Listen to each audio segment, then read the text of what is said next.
Leisure with Tracy and Michelle. Take it away, sisters. Hello, hello, everybody. I just want to say thank you for tuning in to Sisters of Leisure. My name is Tracy. I am just one half of Sisters of Leisure, where we are living every day and seeking and understanding real events.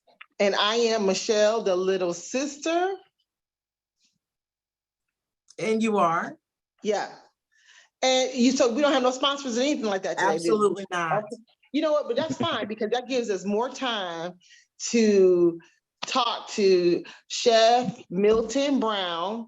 He is, y'all, in Fredericksburg, Virginia, and he owns 2 restaurants. We have J2’s, Bourbon Street Grill, and J2’s Restaurant and Lounge. And when I tell you guys, the food, the young man, Chef Brown, who creates these beautiful cuisines, who puts his heart and soul in his restaurants. It's just a pleasure to have you on Sisters of Leisure. How are you doing, Milton? I'm doing great, doing great. Like I said, it's a blessing to be here, and I thank you for the invite. Absolutely. So I just really want you to tell us a little bit about yourself and what made you get into the restaurant business. Well, okay. Well, myself, I'm just turned 36 actually. I had a birthday about a week or 2 ago. I kind of grew up out here, went to high school, middle school, elementary school out here and everything like that in Fredericksburg, Virginia. And I would say what got me into, well, a little more about myself. I also went to culinary school up the road a little bit at Strayer University. So that's where I got my culinary from. But yeah, so what got me into the restaurant business is just a love for food, really, just a love for cooking and everything like that. I got a big family and we tend to do a lot of events together. So, that it was always based around food and stuff like that. So I've always kind of had a hand in it. So that's where I got my start from, really. I think that's amazing. I'm a foodie. I'm just gonna let you know. Okay. Mm-hmm. And I know when my sister said the food was amazing, I knew. I wish I was there. My mouth was, I felt it, I tasted it. I knew that food was absolutely amazing. So do you put all your love into when you cooking your food and all your time into really prepping?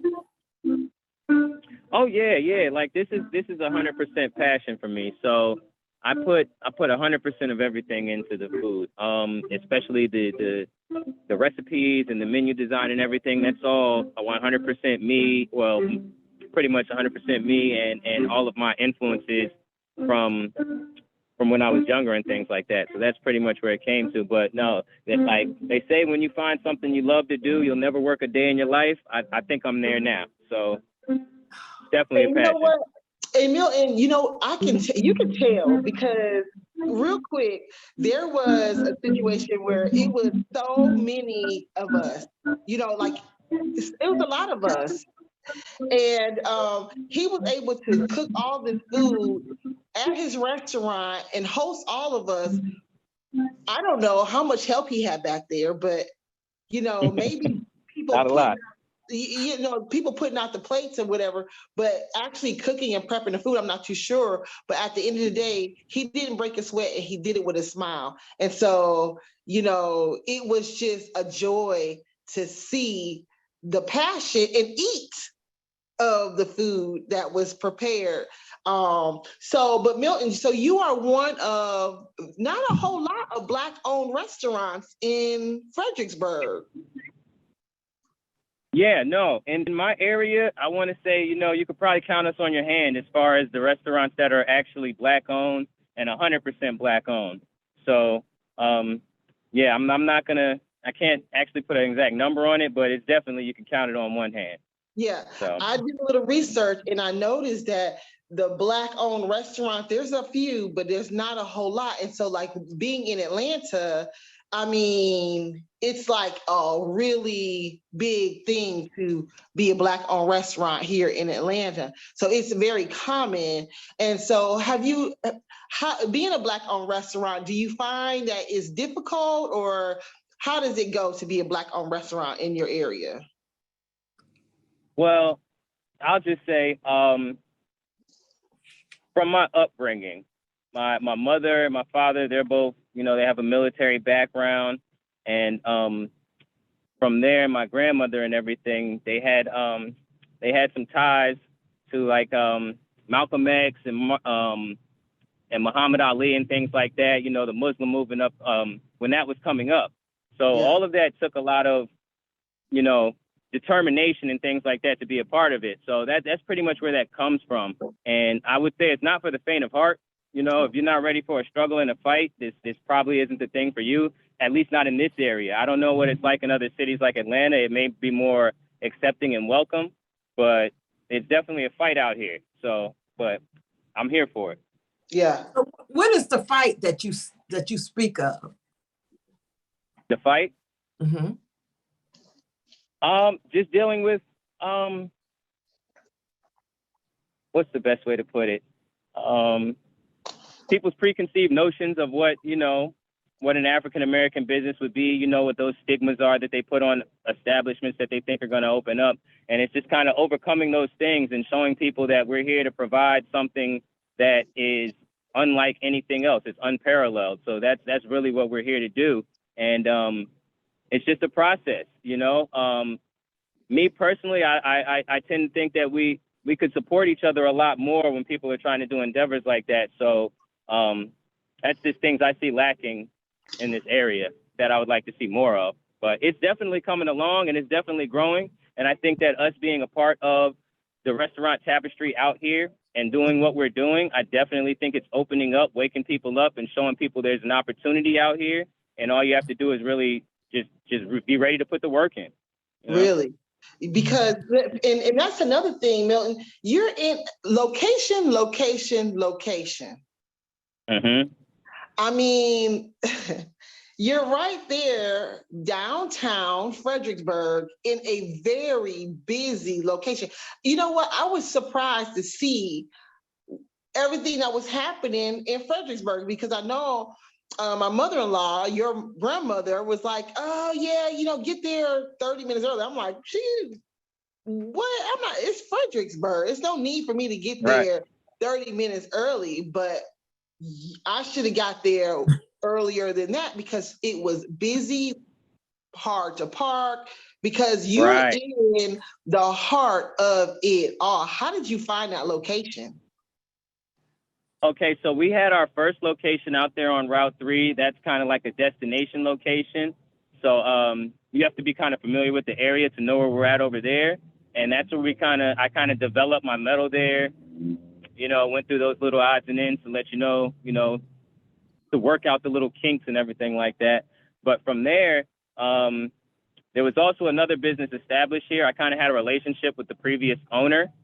And I noticed that they had went out of business during COVID. So when I seen that opportunity, I came down here and I kind of jumped on it. I've always had my eye on this area, but the real estate down here is kind of hard to get into to find a place that's going to match what you're looking to do down here, basically. And then a restaurant period, right here on William Street where we're at. This is, like you said, it's an A+++ location. It's amazing foot traffic, and we're right here on Restaurant Row, right in the middle of downtown Fredericksburg. So it just took a lot of patience, really, and I've got a vision. This was part of the vision. I wouldn't say this exact location, but it's working and it's getting us there. So I'm always I'm always planning on the next movement. So. I think that's absolutely amazing. First of all, that you said you had a vision. Yes. Whether it be that place or not, your vision is going to come to life. So you are really, really making it happen. Yeah. Yeah. So who inspires you? Who inspired you when it came to cooking, and who taught you what you've learned today besides Strayer? Oh yeah. Australia, they taught me the technique, the classical way to do things, the escoffier type of way to run the kitchen and things like that. So that's where I learned my structure and everything like that. But as far as flavors and everything like that, that's family. My grandmother, my mom, my uncles, we've got a big family, and we've always been doing big family events and stuff like that. So when I was young, I was always looking to kind of just stir the mac and cheese or add the cheese in there. I got a little older, I wanted to add the charcoal to the grill. I got a little older, they put me on the grill. So from there, now I'm hosting the events, as she said before. So like I said, all of that's a blessing, and it's been a wonderful journey, and I'm enjoying every bit of it. But I would have to say 100% of like my culinary education came from my family, first off and foremost, is that right there, and just my passion for food and cooking. So, I'm a self-study at first, then family and everything like that, and then I just went to culinary school to kind of refine the technique and everything that I was doing to make sure I could provide the top level of what I was looking to do. Yeah, because okay, go ahead. How long have you been in business? In the restaurant business? Mm-hmm. In the restaurant business, our first location will be our 7th year in October. This location here, it'll be our 2nd year coming in March of next year. Wow. So you are seasoned in your business, right. And I am so happy for you and proud of you. Yes. Because you are really doing whatever it is that you need to do to elevate, So that's amazing. It is. Say it takes 10 years to become an overnight success, and I definitely can attest to that. Yeah, because and it is beautiful to see your growth, because I want to say when I first met you, I just knew that you were, Boo, Waleed's nephew. And then we came to see my in-laws, and you had the restaurant, and I was like, okay, let's go. I couldn't wait to get back to the house to tear into, because I had to get some of everything. I just could not just get one thing. I had to get some chicken, some fish, some mac and cheese, some rice.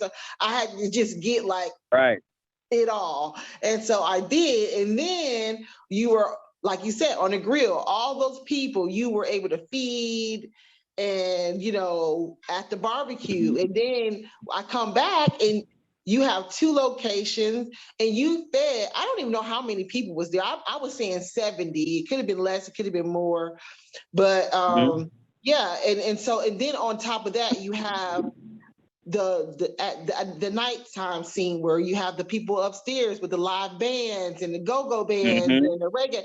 It was just, and then the DJ downstairs. So it is a full experience of everything. It was extremely, I was extremely proud to say I know the owner of this place, and know that you have really, I see it. I've seen it from, from the birth of it. And it's beautiful, Milton. You should be proud of yourself. Appreciate you.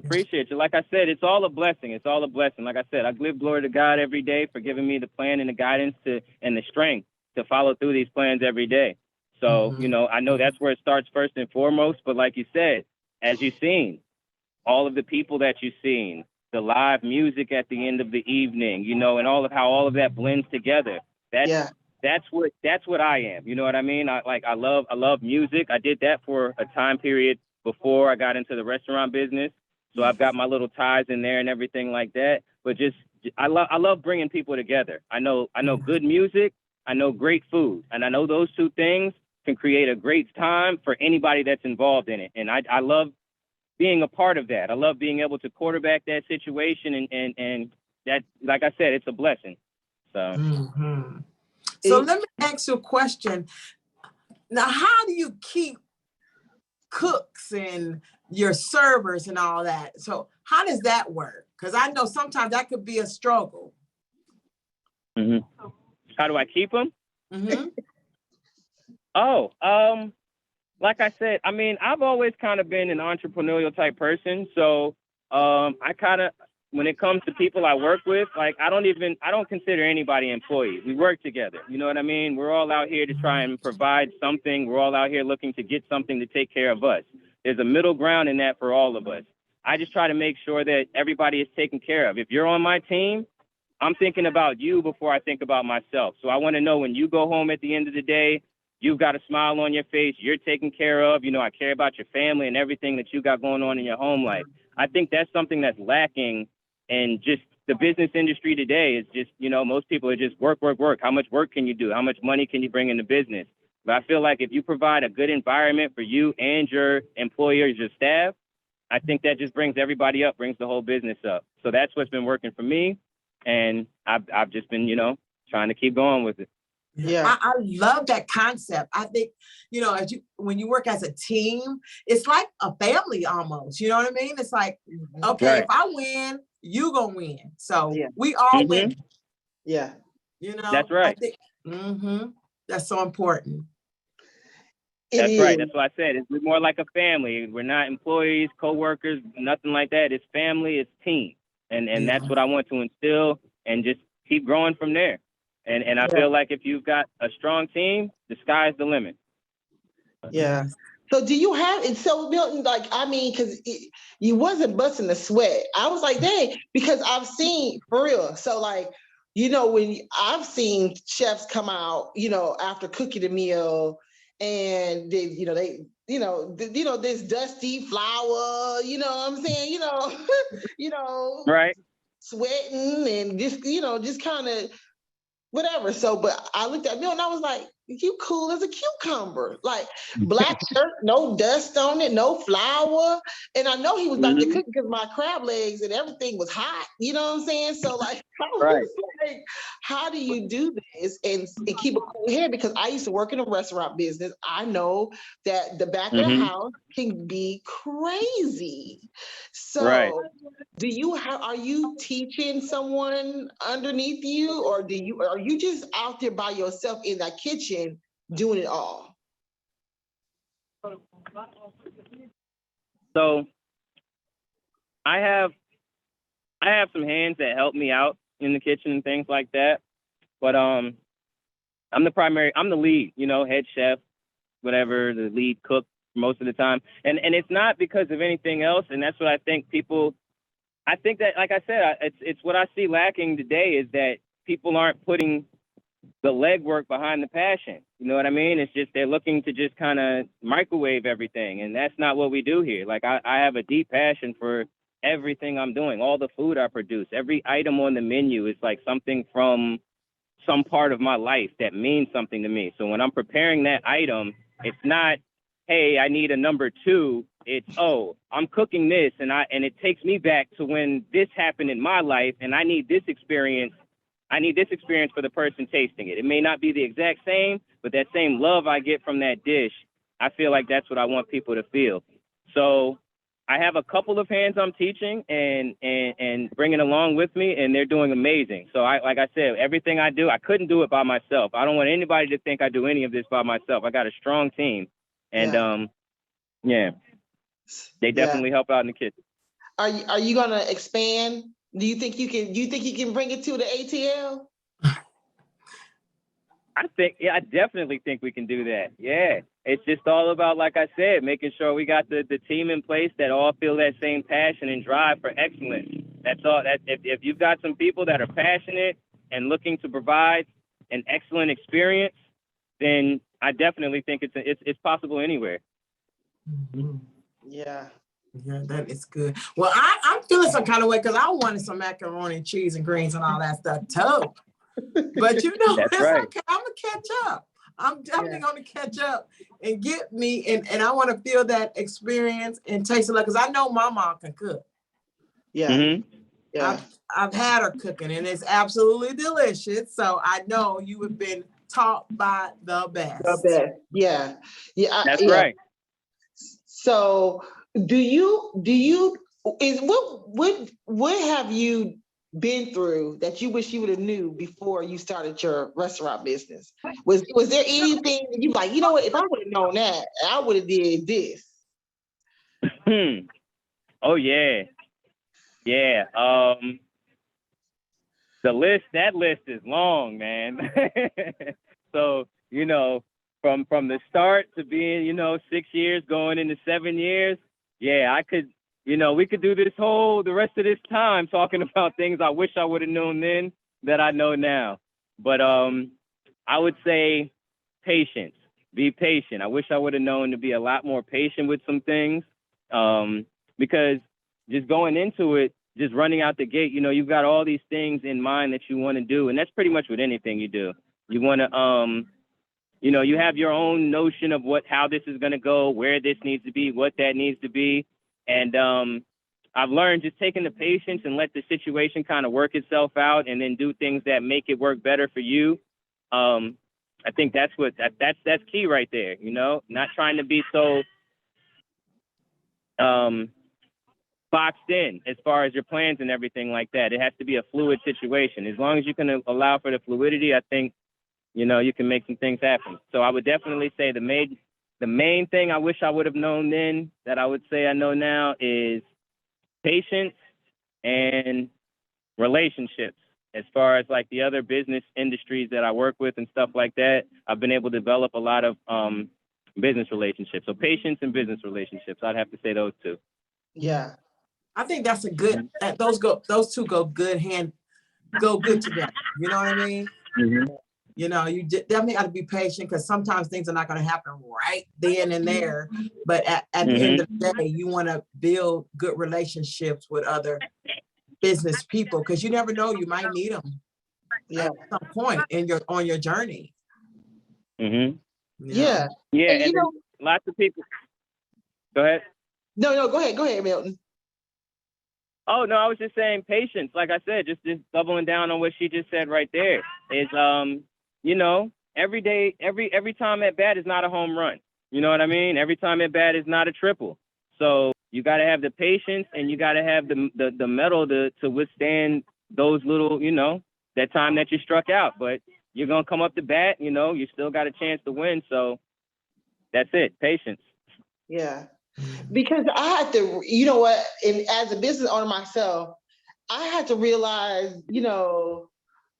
not everything is going to be what I believe is perfect. And so like this burning desire that lies in my heart that is here, that's within me, I have to just keep moving within that. Move towards that. Go right towards that fire because it's not gonna lead us wrong. It's gonna keep us where we're supposed to be. It might be bumps. You might have to have a couple obstacles in the way, but those are just learning experiences that we all go through. My nephew told me one time, Auntie, trust the process. Trust the process and keep the process. You got to go through the process. So, Oh yeah, the process is the process, and it's very necessary. And if you're not ready for the process, you're not ready for the success. You know what I mean? Like you got to be down before you get up. Everybody, crawl before you walk. It's, they're cliche sayings, but there's truth in them. You know what I mean? So, yeah. And I just want to always say, the price is the price. Okay? But hold on, today's price is not yesterday's price, right? Yeah. They're going up. Yeah.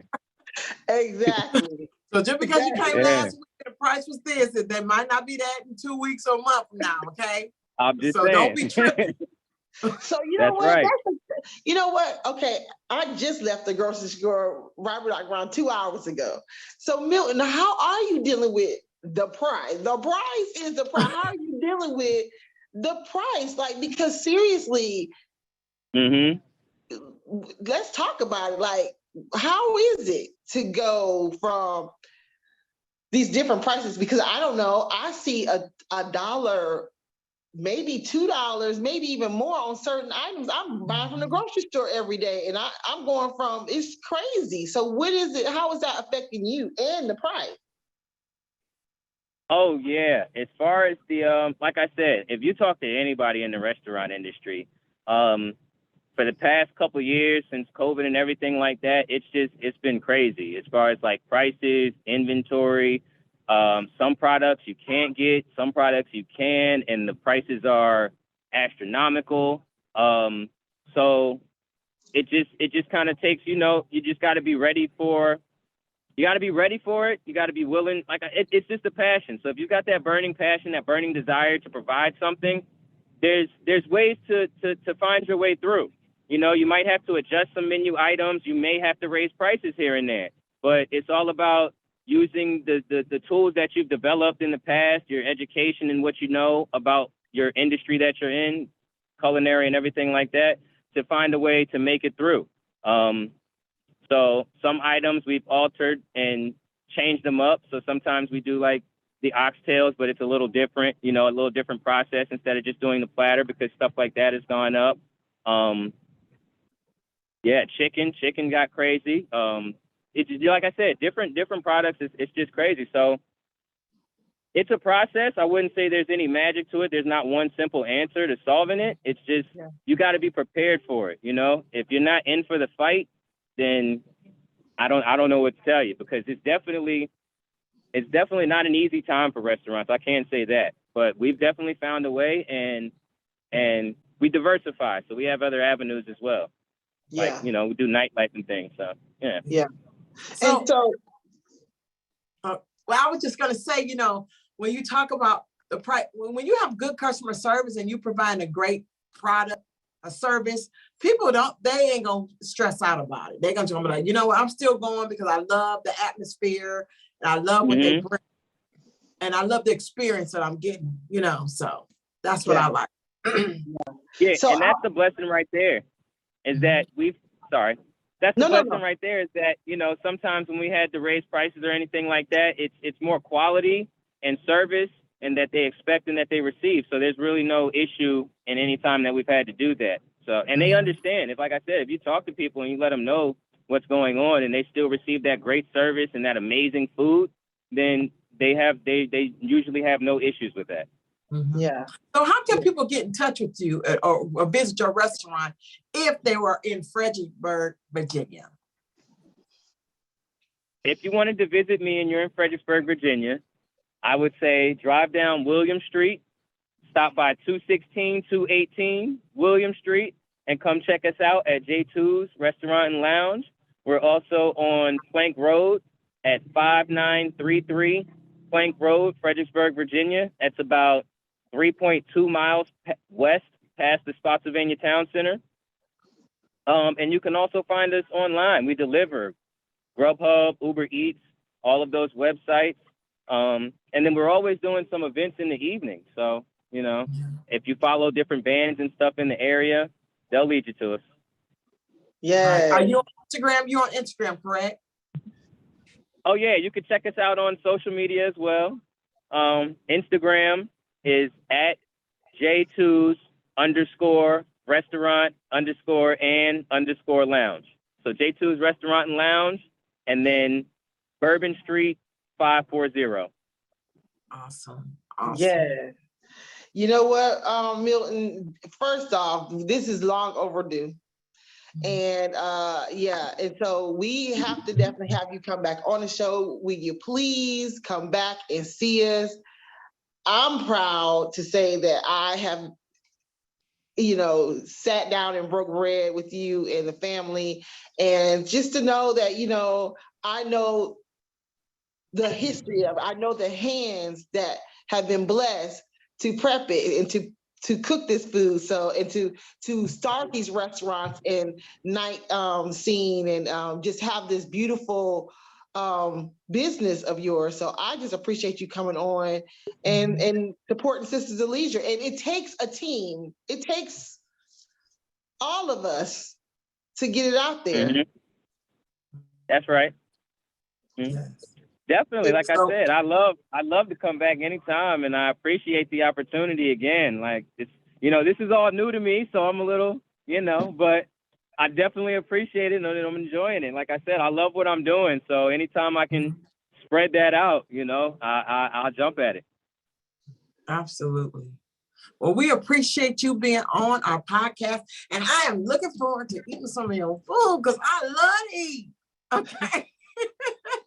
You got to. We got some great things going on down here. If you get a chance on Sunday, we're doing Sunday brunch now. We got some amazing shrimp and grits, beignets, you know, a whole bunch of stuff. And like I said, we add the music in there, so you got the right vibe while you're eating. Bottomless mimosas. So, like I said, we're just trying to provide something out here that I feel like we've been missing. You know, this the music, as far as like the local scene, and the food, as far as being something that's down home and soulful. I think that's really lacking in the industry and the area. So we're out here, you know. Well, y'all got it going on. So y'all check Milton out on Michelle. What's her name? It is J2’s and J2’s. J2’s Bourbon Street Grill and J2’s Restaurant and Lounge in Fredericksburg, Virginia. Putting them on a map, y'all. Yeah, so y'all need to check him out and get some bottomless mimosas and all that good food and entertainment on a Sunday. Yes. That's what it's about. I love it so much. It was. No worries. Appreciate you. I love it, Milton. Thank you so much. Absolutely. Bye. Thank y'all for coming and visiting us.